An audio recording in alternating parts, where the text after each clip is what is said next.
Welcome to the video where we'll tackle a common problem many developers face when trying to view metrics in application insights.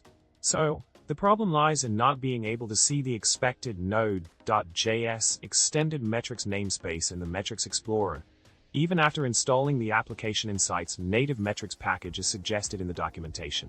Let's dive into the solution to this predicament. To start addressing this issue, the first step in the solution involves running the commands npm install application insights and npm install application insights native metrics in your project directory.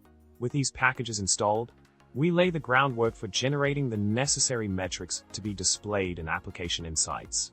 Moving on with the solution, the next crucial aspect involves setting up the server.js file in your project with a provided code snippet. This code initializes application insights, sets up a server to track various events, exceptions, metrics, traces, dependencies, requests, and even custom HTTP requests. This integration with Application Insights ensures the proper logging and tracking of metrics within your Node.js application. Additionally, as an essential part of the solution, you need to configure the package.json file with the dependencies required for the project. This file ensures that all the necessary modules, including Application Insights and Application Insights native metrics, are listed for installation and usage within your Node.js application environment.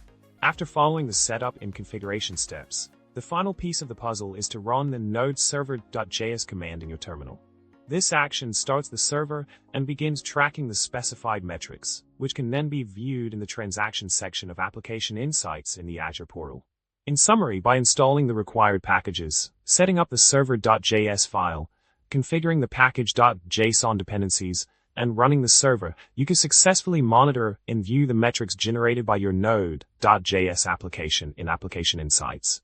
And with that, we wrap up our journey through troubleshooting this metrics visibility problem. Remember to like, subscribe, and leave a comment below with your thoughts on this video, maybe a joke or two to brighten our day. Until next time, happy coding!